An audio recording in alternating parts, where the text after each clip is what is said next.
Different views. Different views. I know your story. From different choose. Incredible job. He's David Quirk. You brought it up. And she's Karina Quirk. Imagine. This is 2 Point.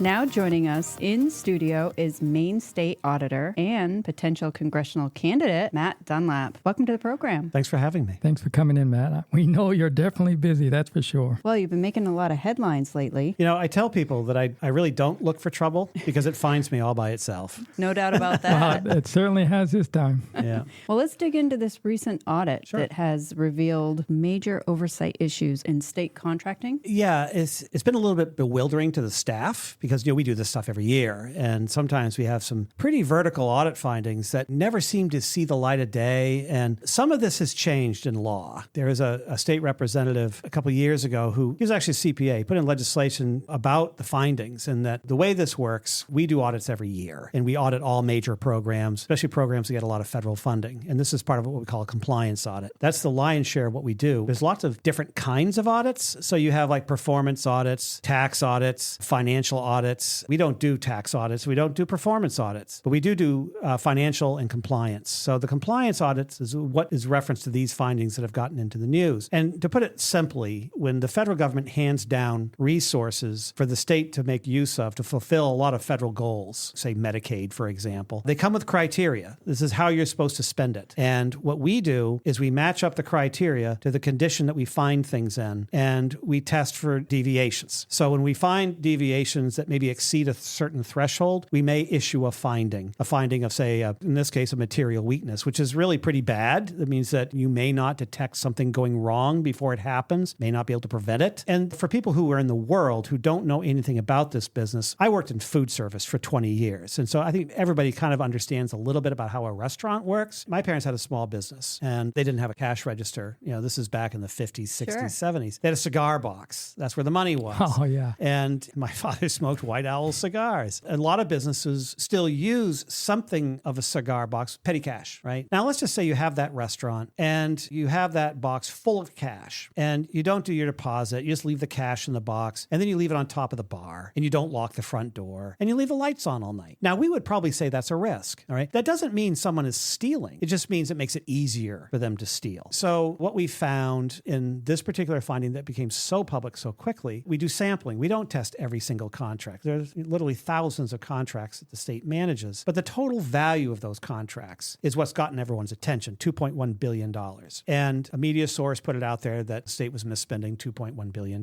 Well, no one was going out the back door with a satchel full of money, but what we found was that they weren't following their own procedures. They weren't documenting things properly, which puts those things at risk, that something could go wrong. One of the aspects of that finding was something we call the low-cost state contract. Now, there's a threshold to do an RFP, put things out to competitive bid. That's $5,000. You can do a contract without putting it out to bid under $5,000, but a vendor can only do one of those a year. They can't stack them Right. to kind of avoid the competitive bidding process. Well, we found one vendor that had 7 at one time, which, that's a material weakness, one would say. The thing that's amazed people about this, we don't quite know why folks seized on that one audit, but it's given us the opportunity to explain this process. And these are serious findings. I'm not going to back off from them at all, but that's basically what the audit tells you. So the audit is designed to help an agency improve its operations. We probe for weakness, and when we find it, it gives them the opportunity to then work to fix it. That's why you do an audit. And when I was starting in this business, and it bears repeating that I came in here at absolute baseline 0. I had never taken a high school bookkeeping class. It was suggested to me, because I had a lot of experience as an administrator, 14 years as Secretary of State, that maybe I could run for state auditor. And I laughed. I can't balance a checkbook. I'm not sure I can make change. I don't know anything about that stuff. And they said, well, it's an administrative job. You can get certified. We all got certified. So so I ran, got elected. The day I got elected, I had that funny dropping feeling. It's like, oh my God, now I got to go do this. And as I got the study guides, I secured the services of a tutor, a professor of accounting at the University of Maine. And the study guides, the early parts of it were all about how an audit is designed to improve an organization. And I'm like, what the hell does that even mean? But that's what it means. It's like you can't really tell where you're going if you don't know where you are. Right. And an audit tells you where you are. It's been a fascinating journey. I've learned an enormous amount. I learned more about state government in the last 5 years than I learned in the previous 25 years. It's been an incredible thing. So the audit, the way the process works is that we do this every year. We'll shake up the auditors. We give different auditors the assignment on a particular cluster or a binder. We do an engagement letter. We have an entrance conference. We tell them what we're going to be looking at, what resources we're going to have access to. We do risk assessments, and we start doing field work. We'll actually go and visit places. This is one of the things about, and David, you can appreciate this. If state police say they have 500 cruisers, you can actually go out in the parking lot and count them. Yeah. Proves existence, that something actually does exist when they claim they have it. Once you do all the field work, it goes through several iterations of review. If we think we find things, we might issue an audit communication to the auditees. Like, we think we see something here. What are we looking at? And is it something we should be concerned about? And that's their opportunity to say, well, you're not looking at it the right way or something like that. And once we get through that, then we may issue a finding or not issue something. If we find an audit's clean, we don't issue anything if an agency comes out clean. But we can issue a management letter, which is sort of the equivalent of saying, well, we noticed that the carpet was lifting up in a corner in your conference room, and you probably ought to fix that. It's not really worthy of a finding. You can have a control weakness. You can have a significant deficiency or a material weakness, material noncompliance, question costs. Those are pretty bad things. The legislation I mentioned earlier about the disputed findings, which I only started to talk about it. An agency has an opportunity to respond to our audits, and they can agree, or they can partially agree, or they completely disagree. And sometimes it's because they disagree because they think that we're looking at the wrong thing, or that we maybe are assigning responsibility to the wrong people, or that we just don't understand the program. They're on a mission from God and they're trying to help people. We just don't get that. So state employees are incredibly committed. They're trying to do the right thing. And while it's not our intention to pin people's ears back, sometimes that's how they perceive this. The legislation that Representative, I think of his full name, Walter's a good guy. Anyway,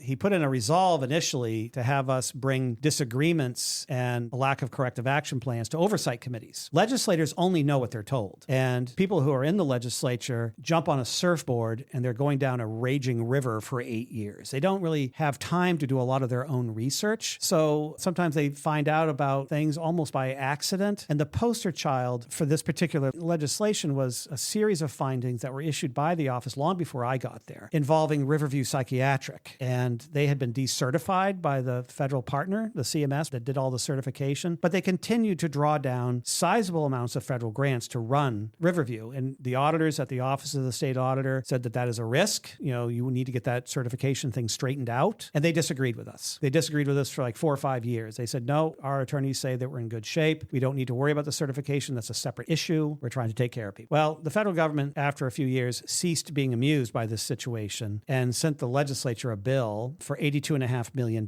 including interest, which was the first the legislature learned of this. So Walter Reisman was the representative that put in that resolve. And then the next year, understanding the legislative structure that was required, we did it again as an act. So it'd be a permanent thing. And so every year now we can take disagreements to the policy committees. Last year, they just ran out of time. They were adjourning and we didn't get to all the committees. But part of my effort here, because I was a former legislator, and I approach all of this from that vantage point of coming to the legislature as I did. I was a bar manager and I worked days as a proofreader in a commercial print shop. What did I know about these programs? Nothing. I learned a lot. And of course, then I went beyond and I've learned a lot more, and I still learn new things every day. But understanding the pressures that legislators face and the agencies. We say that agencies that spend a lot of time disagreeing with us and trying to justify their disagreements should really take these findings to the legislature and wave them around like bloody shirts and say, we need help. That would be the opportunity to make things better. And that's not always what happens. When you have a finding, you issue a finding, what are the ramifications of that? Do they need to do anything? It belongs to them. And so that's the thing that's also been a little bit of a challenge here, is that there are legislators who want me to spill the blood. I actually got a question in committee the other day, what vendors received no bid contracts? And it's like, well, that's in our work papers. We don't release the work papers. It's not secret information, but you got to ask the agency. They are the custodians of that program, not us. We tell people that we don't repair storm damage. We tell you what the weather is. It's up to you to repair the storm damage. That's a standard practice in audit. I get questions from people in small towns and they're like, we don't like what we're seeing in our town report. And I called the CPA who did the audit and they won't answer my questions. I said, no, they're not going to answer your questions. You have to ask your select board the questions. They're the custodians, not the auditor. It affects objectivity and independence for the auditor to start making recommendations. So I don't tell legislators, oh boy, what worse than you think.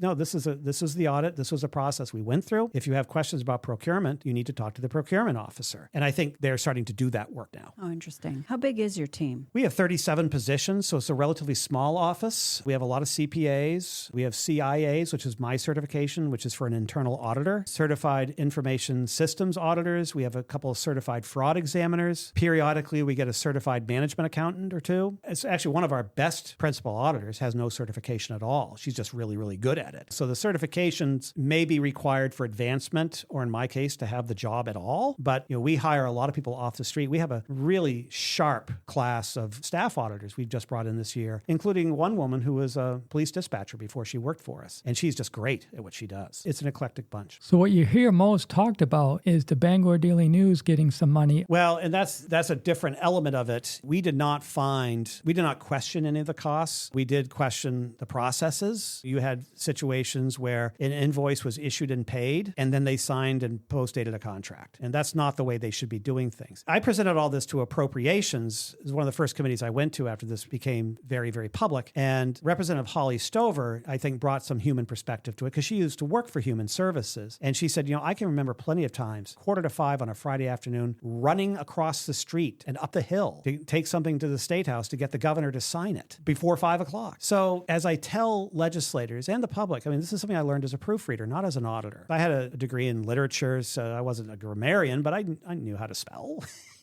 And the woman who trained me as a proofreader, her name was Kendra Richardson, and she was very, very intense. And she gave me all the tips. And of course, proofreading is more than just spelling. I actually learned how to proofread barcodes for a while. And you look for photo captions, dropouts, chokes, font defaults, line breaks. You look for everything beyond just spelling. And one of the things that Kendra told me that I never forgot and is very applicable here, she said, you work for the customer. You don't work for the production manager. The production manager will hand you a proof and say, I need this signed off, so we have to get it on the press. And the guy would actually literally stand over me while I tried to proofread something. I said, you can go away for a few minutes. And she said, you don't work for him. You don't work for the press supervisor. You work for the customer. Now, if you have a question about whether something should be a semicolon, a colon, or a comma, you circle it and you ask. You put a query. Be very, very picky. Don't assume something is correct, because if it's not, we have to fix it all over again, sometimes for free. So in that regard, when we are doing an audit, we are very, very picky. If the criteria says an expenditure over $20,000 requires 2 authorizing signatures, you look for 2 authorizing signatures. That's right. Not something initialed by a secretary. All right. It has to be a wet signature. And if that's what the requirement is, that's what you look for. And if you find one that got missed, that may not rise to the threshold of a finding. You might give them a management letter, say, you got to make sure you do that because that's what the requirement is. Now that we've seen it, we can't unsee it. But in the cases that we looked at on the audit on procurement, we could not find any evidence that they had done any review for those sole source contracts. Now, I know a bit about sole source contracts. When I was Secretary of State and we were navigating the very boiling world of ranked choice voting, we had about 100 days from the certification of people's veto to using it for the first time in a primary. And we had to build the whole thing from scratch. And it seemed to make sense to us to sole source the contract for the sorting algorithm to the company that had built the tabulators. Same equipment. But we had to do a justification and we had to walk through fire about waist high to get procurement to agree to the sole source contract. Even though it made perfect sense, you just don't do it. Right. And there were plenty of circumstances where that review was not conducted or was not conducted timely. And that's gotten a lot of people's attention and from the places you'd expect it, right? Sure. People who couldn't get state contracts. Right. That's right. And we noted that this could expose the state to litigation. And if you litigate something like that, there is the risk that you would have to pay the plaintiff the full value of the contract, even though they never did any work on it because they didn't get it. So that's something they have to think about. That's the Attorney General's problem, not ours, but we just make the observation. And if the federal government were to say, something, we get it, they're busy, that's up to them to say. We're the ones that have to be picky. Speaking of federal government, I used to manage HUD housing for years and years and years. And we were required to bid out for every single project. And I think the threshold was probably 5,000 as well. That's pretty standard right now. It's pretty standard. And if you didn't have your files in order when they'd come from DC, you're in big trouble. They could rake the money back. That's right. Now, they don't always do that. When I was first in the legislature, some of these agents are jealous guardians of those funds because they're dedicated funds in some cases. When I was on the Fish and Wildlife Committee, and we got the word that the state of Michigan had to pay back $150 million in Dingle Johnson fish restoration funds because they were using those funds to build boat launches. And the federal auditors didn't think that was very funny, and they had to pay back $150 million because these programs are created for a reason. This is the thing that I find so fascinating, is the reasons why we have these programs and what they're designed to do. And the fact that people are watching, I think, is really, really good. Yeah, I do too. Speaking of ranked choice voting, Corinne and I saw that you might be interested in running for Congress for CD2. Well, it's something that people have talked to me about. I've never been terribly politically ambitious, said the guy that ran for U.S. Senate. And that was something that I kind of stumbled into as well. And I can kind of give you the background on that. I mean, I never had any interest in politics. Thank you for joining us for part 1 with Maine State Auditor Matt Dunlap. Make sure to tune in to part 2. You don't want to miss it. You've been listening to Q Point.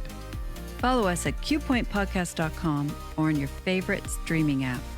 This is where you can get the news from the people who make the news. Make sure to join us next time. We hope you tune in.